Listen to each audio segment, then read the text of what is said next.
እንግዲህ ስሜ ፍቃዱ ሽበሽ ይባላለሁ። በሙያዬ ጠበቃ ነኝ። የኢሚግሬሽን እንዲሁም የካር አክሲደንት ጠበቃ ነኝ።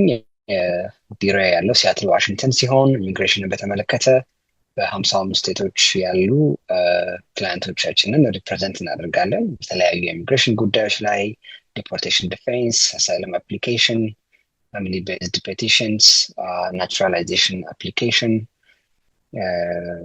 እንዲሁም በዋይድ ቫራይቲ ኦፍ ኢሚግሬሽን ጉዳዮች ላይ ክላይንቶችን ሪፕሬዘንት እናደርጋለን። እንዲሁም በዋሽንግተን ስቴት ደግሞ ማንኛውንም ከመኪና ጋር የተያያዙ ከመኪና አደጋ ጋር የተያያዙ ኢንጁሪዎች፣ ትራክ አክሲደንት፣ ስሊፕ ኤንድ ፎል፣ ዶግ ባይት እንደዚህ የተለያዩ የኢንጁሪ አይነቶችን በተመለከተ ክላይንቶችን ሪፕሬዘንት እናደርጋለን። አይ ቲንክ ክሱ የተመሰረተው ሶስት እንደዚህ ቲፒኤስ ተጠቃሚ በሆኑ ኢትዮጵያውያን እና አፍሪካን ኮሚኒቲስ ቱጌዘር በሚባል ኤንጂኦ አማካኝነት የተመሰረተ ክስ ነው። ከዚህ በፊትም በተለያዩ ጊዜያት እንደዚህ የትራምፕ አድሚኒስትሬሽን የቲፒኤስ ወይም ደግሞ የቴምፖራሪ ፕሮቴክሽን ስታተስ ጥበቃዎችን ህጉም ባልተከተለ መልኩ በሚያቆሙበት ጊዜ የተለያዩ የነን ፕሮፊት ኦርጋናይዜሽኖች ክስ ይመሰርታሉ። ሰው በተመሳሳይ እንግዲህ ቴምፖራሪሊ የቲፒኤስ በኢትዮጵያ ላይ ያለውን ቲፒኤስ እንዳይታገድ ፍርድ ቤት አቆሞታል ማለት ነው። ይሄ ማለት የትራምፕ አድሚኒስትሬሽን በፌብሩዋሪ 13 እንግዲህ የ60 ቀን የተሰጠውን ተጨማሪ ጊዜ ጨምሮ በፌብሩዋሪ 13 ሙሉ በሙሉ ቲፒኤስ ላይ ያሉ ተጠቃሚዎች ማንኛውም በነፊታቸው እንዲቋረጥ ያዛል። ይሄ እንግዲህ አሁን በፍርድ ቤት ስለታገደ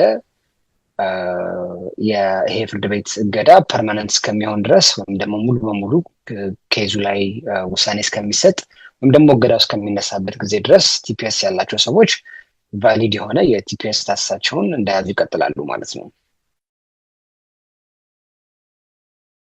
የስራ ፍቃድ ካላሳደስሽ በማንኛውም ጊዜ እንዲታደስልሽ መጠየቅ ትችላለሽ።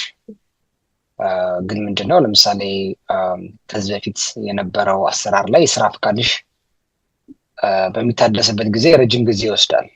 ለምሳሌ 5 ወር 6 ወር ሊወስድ ይችላል። ስለዚህ የስራ ፍቃዳቸውን ማሳደስ የሚፈልጉ ሰዎች የስራ ፍቃዱ ኤክስፓየር ከማድረግ ወይም ጊዜው ከመቃጠሉ በፊት ለማሳደስ ካመለከቱ የሚሰጣቸው የሪሲት ኖቲስ ለተጨማሪ ቀናት ያራዝምላቸዋል የስራ ፍቃዳቸውን ማለት ነው። ስለዚህ እነሱ ያንን የታደስልን አፕሊኬሽን ካስገቡ በኋላ የስራ ፍቃዱ ቢቃጠልም በዛ ሪሲት ኖት መስራት ይችላሉ። ሰው ችግሩ ምንድነው? አንዳንድ ሰዎች እስከሚቃጠል ድረስ ጠብቀው ከሆነ ያን አፕሊኬሽን የሚያስገቡት በተለይ አሳይለም ፔንዲንግ አሳይለም ላይ ያሉ ሰዎች ከተቃጠለ በኋላ የሚሰጣቸው አፕላይ ሲያደርጉ የሚሰጣቸው ሪሲት አያገለግልም፣ በመሀል ያለውን ጋፕ ከቨር ለማድረግ ማለት ነው። ስለዚህ ያው ለተወሰነ ጊዜ ያለ ስራ ፍቃድ የመቆየት ችግር ያጋጥማቸዋል። ከዛ ውጭ ግን በማንኛውም ሰዓት የስራ ፍቃዳቸው እንዲታደስላቸው መጠየቅ ይችላሉ።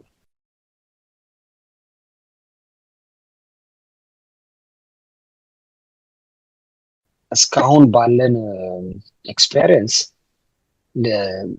ፔንዲንግ አሳይለም ላይ ያሉ ሰዎች አሳይለማቸው ፔንዲንግ መሆኑን የሚያሳይ ማንኛውም አይነት ዶክመንቴሽን ለምሳሌ ሪሲት ኖቲስ ሊሆን ይችላል፣ እሱን ቢይዙ መልካም ነው።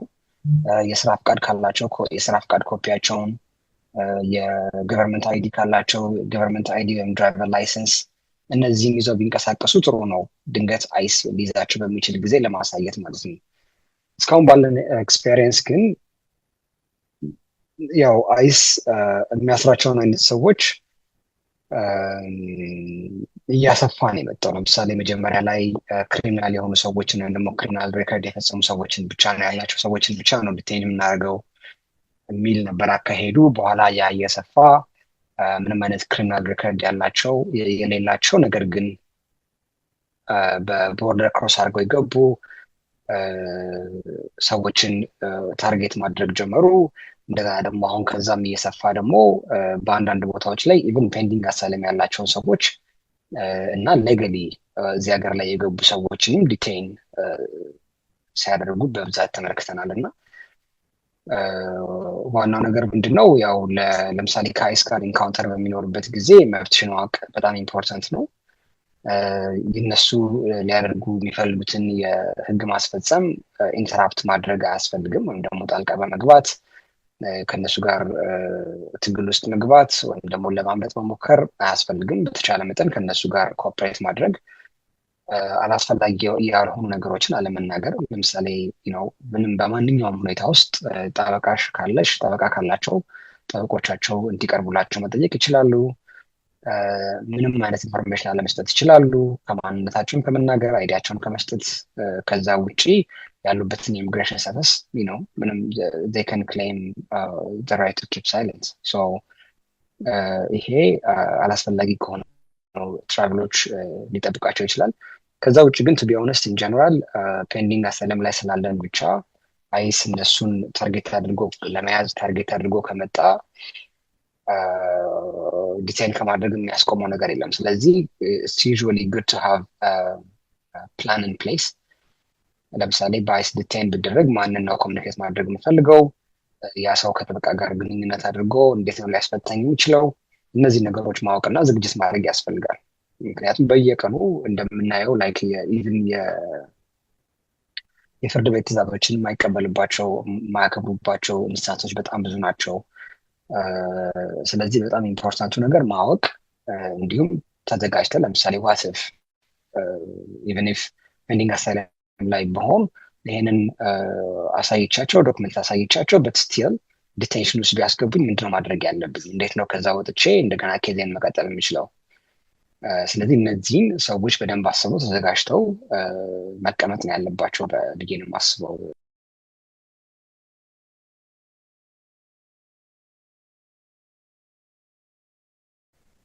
እንግዲህ በተለያየ ጊዜ አይስ ያው በየቦታው በየከተማው በየስቴቱ የራሳቸው ዲቴንሽን ፋሲሊቲ አላቸው እና እስካሁን ድረስ ባየነው ሁኔታ አቅራቢያው ላይ ባለ ዲቴንሽን ሴንተር ነው የሚያስገቧቸውና ዲቴን የሚያደርጓቸው። ግን ብዙ ጊዜ ይሄ አሁን ያልሽው ነገር ሀፕን ያደርጋል። ዲቴን ትራንስፈር ያደርጋሉ ከአንድ ቦታ ወደ አንድ ቦታ።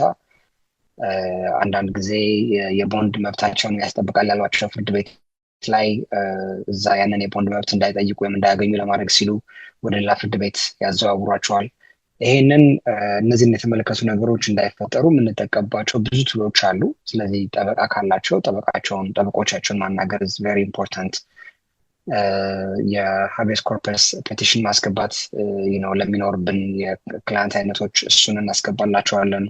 ቦንድ ኳሊፋይ ለሚያደርጉ ክላይንቶች ደግሞ በቦንድ እንዲወጡ እንሞክራለን። ወይም ደግሞ ከአንድ ቦታ ወደ አንድ ቦታ ትራንስፈር እንዳይደረጉ፣ ትራንስፈር መደረጋቸው ከቤተሰቦቻቸው የሚነጥላቸው ከሆነ ከኤንቫይሮንመንታቸው የሚነጥላቸው ከሆነ ይሄ ነገር እንዳይፈጸም ለፍርድ ቤቱ በማሳወቅ ይሄንን ነገር ለማስቆም መሞከር ይቻላል።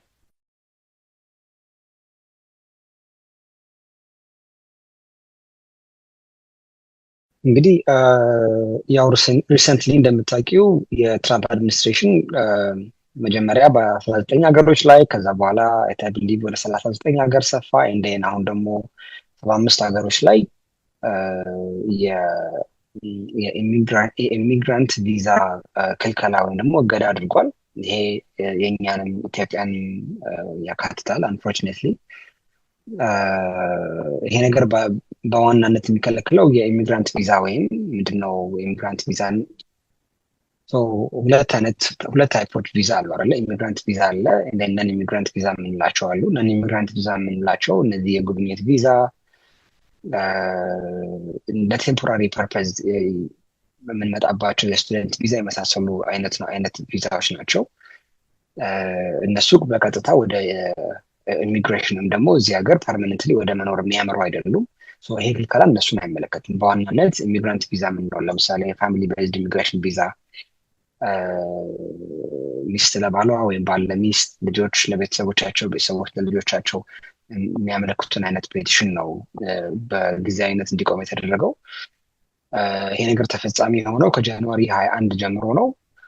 ከዛ በኋላ ኢንተርቪው የሚገቡ ሰዎች እስካሁን ድረስ ያየ ነው ይህንን ሬጉሌሽን ምክንያት በማድረግ የኤምባሲው የዩኤስ ኤምባሲ በእነዚህ 75 ሀገሮች ውስጥ ያሉት ኤምባሲዎች ኢንተርቪውን ያደርጋሉ። ኢንተርቪው ስኬጁል ማድረጋቸውንም አላቆሙም። ኢንተርቪው ማድረጋቸውንም አላቆሙም። ያቆሙት ምንድነው ቪዛ ኢሹ ማድረግን ያቆሙት። የቪዛ ኢንተርቪውን ካደረጉ በኋላ በዚህ ሬጉሌሽን መሰረት አሁን ቪዛ መስጠት አንችልም፣ ስለዚህ አድሚኒስትሬቲቭ ፕሮሰሲንግ ላይ ይቆያል ከይዙ በሚል በጥያቄ ወረቀት ነው እየሰጡ የሚሸኟቸው ያሉት። ዚስ ዊኬንድ ይህንን ባን ይህን ክልከላ ለማስቀረት ወደ 3 የሚሆኑ የነን ገቨርንመንት ኦርጋናይዜሽኖች ክስ መስርተዋል የትራምፕ አድሚኒስትሬሽን ላይ። እንግዲህ በቀጣይ ሳምንታት ወይም በቀጣይ ቀናት ውስጥ የምንሰማው ይሆናል ማለት ነው። ምናልባት ይሄ ነገር እገዳ ሊደረግበትና የኖርማል ቪዛ ፕሮሰሲንግ ሊቀጥል ይችላል። አሁን የጠየቀው ወንድማችንም እንግዲህ ይህንን መከታተል ነው። ለባለቤቱ ያቀረበውን የቪዛ አፕሊኬሽን በተመለከተ ኢንተርቪው አፖይንትመንት ካለ የኢንተርቪው አፖይንትመንት ቀኑን ጠብቆ ይካሄዳል። እሷ ኢንተርቪው በምትደረግበት ጊዜ ይሄ ባን ያልተነሳ እንደሆነ ወይም ደግሞ በፍርድ ቤት ያልታገደ እንደሆነ ቪዛ ኢሹ አያደርጉም ማለት ነው። ሲአርቢኤን በተመለከተ የሲአርቢኤ እንግዲህ የኢሚግራንት ቪዛ አይደለም ኢሹ የሚያደርጉላቸው፣ ፓስፖርት ነው የሚሰጧቸው። የሲአርቢኤ ማለት የኮንሱላር ፕሮሰስ ኦፍ በርዝ አብሮድ የምንለው ነው።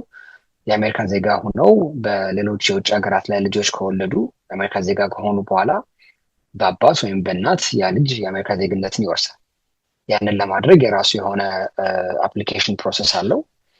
ያንን በኤምባሲ በኩል ፕሮሰስ አድርገው በርዝ ሰርቲፊኬት እንዲወጣለት ይደረጋል። እንደን በዛ በርዝ ሰርቲፊኬት መሰረት ደግሞ ፓስፖርት ኤምባሲ ይሰጠዋል። በዛ ፓስፖርት መሰረት እነዚህ ልጆች ትራቭል ማድረግ ይችላሉ ማለት ነው። እንግዲህ ይሄ አሁን ጥያቄ ያቀረበው የእናንተ ደንበኛ ከኤምባሲው ጋር የራሱ የሲአርቢኤ ዲፓርትመንት አለ። በትክክል አፕሊኬሽኑን አስገብቶ ከሆነ የፓስፖርት አፕሊኬሽኑን ከነሱ ጋር ፎሎ አፕ አድርጎ ፓስፖርቱ ኢሹ እንዲደረግለት መጠበቅ ነው የሚገባው። አይ ዶንት ቲንክ ይሄ ከክልከላው ጋር ፎሎ ያደርጋል ብዬ አልገምትም። ቢኮዝ ስናት የቪዛ ጉዳይ አይደለም። ስለዚህ የግዴታ ከኤምባሲው ጋር ኮሚኒኬት በማድረግ እዛ ኢትዮጵያ ከሆኑ ደግሞ ሄደው በመጠየቅ ይህንን ችግር ለመፍታት መሞከር ነው ያለባቸው ማለት ነው። በሷ ቪዛ ከሌላትና ልጁ ፓስፖርት ካለ ያው እዛ መቆየት ይችላል አይደል? ግዴታ መምጣት አለበት። ግን ለምሳሌ እናትዬ ቪዛ አግኝታ ቪዛ ስታገኝ በአጭር ቀን ውስጥ መውጣት አለብሽ የሚል ሩል አለ። ለምሳሌ በ2 ወር ሊሰጡሽ ይችላሉ፣ 6 ወር ሊሰጡሽ ይችላሉ። በዛን ጊዜ ውስጥ መውጣት አለባት። በዛን ጊዜ ውስጥ ልጁ ፓስፖርት ካላገኘ የግዴታ ጥላ መምጣት ይኖርባት ይችላል ማለት ነው። ወይም ደግሞ ያንን ምክንያት በማድረግ ይሄ የፓስፖርቱ ጉዳይ እንዲፋጠንላቸው ለመጠየቅ እንደ ምክንያት ያገለግላል።